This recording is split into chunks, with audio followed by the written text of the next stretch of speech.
É óbvio que as relações internacionais e as maneiras como os Estados se relacionam entre si precede capitalismo, socialismo, feudalismo, o que se quiser.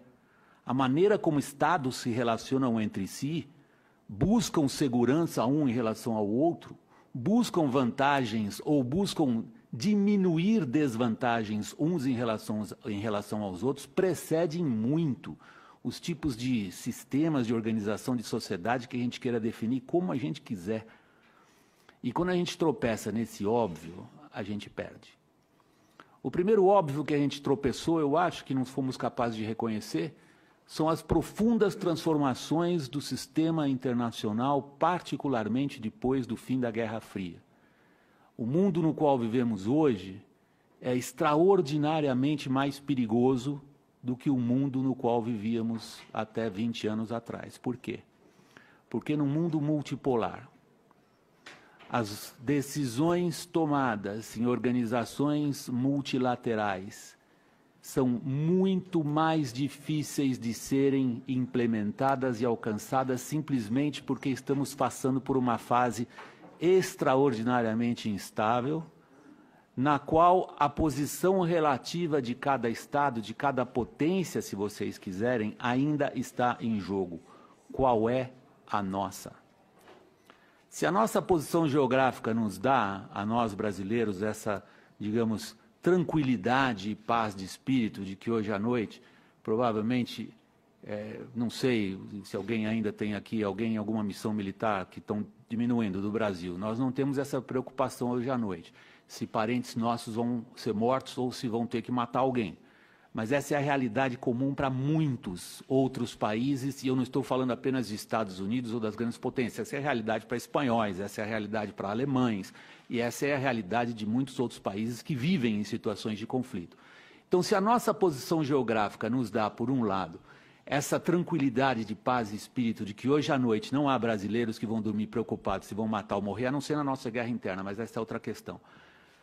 Isso nos tira, como sociedade, boa parte da sensibilidade para a abrangência, profundidade, alcance e importância dos principais conflitos internacionais. Nós não somos parte de nenhum, seja ele religioso, seja ele étnico, mesmo comercial, porque a nossa importância no comércio mundial não vem crescendo ou está muito longe do tamanho que esse país tem e do que essa economia poderia gerar. Nós somos pequenos por opção geográfica, se vocês quiserem, apesar do tamanho do nosso território. A geografia desse planeta nos colocou, de certa maneira, longe desses conflitos. Por outro lado, se nos deu essa tranquilidade de paz e espírito, nos tirou, em boa maneira, a capacidade de entendimento e de absorção do que está em jogo. O que está em jogo hoje é o reordenamento, sim, do poder internacional, no qual o nosso papel, para citar um óbvio no qual nós tropeçamos, eu não o vejo bem definido.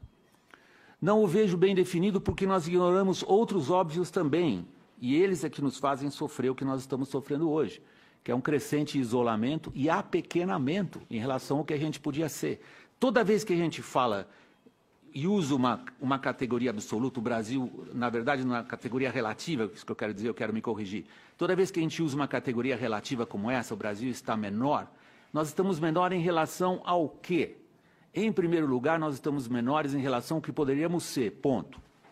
Ponto. Eu detesto, eu estou absolutamente farto da descrição do Brasil como país do futuro. Eu gostaria que o nosso futuro estivesse já para trás, e não que a gente estivesse esperando sempre o que é que a gente vai poder ser. Nós não entendemos a natureza dessa transformação internacional.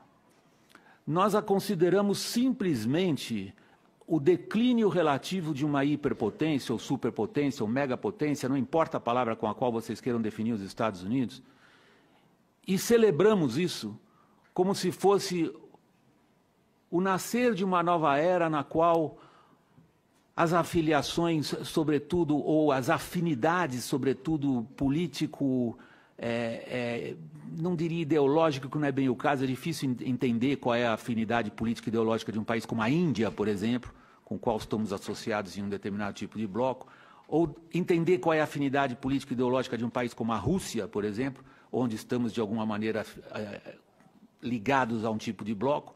Nós não entendemos que a transformação internacional relevante é o surgimento de uma potência que não sabemos se será pacífico ou não.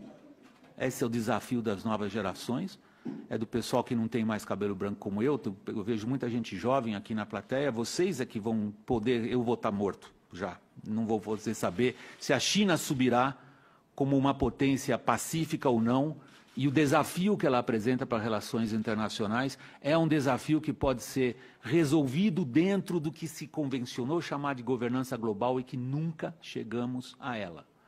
Quanto mais falamos em governança global, quanto mais atribuímos nossos destinos a organizações multilaterais, sejam elas de comércio, sejam elas Nações Unidas, menos chegamos próximos a isso. É óbvio que nós ignoramos. É óbvio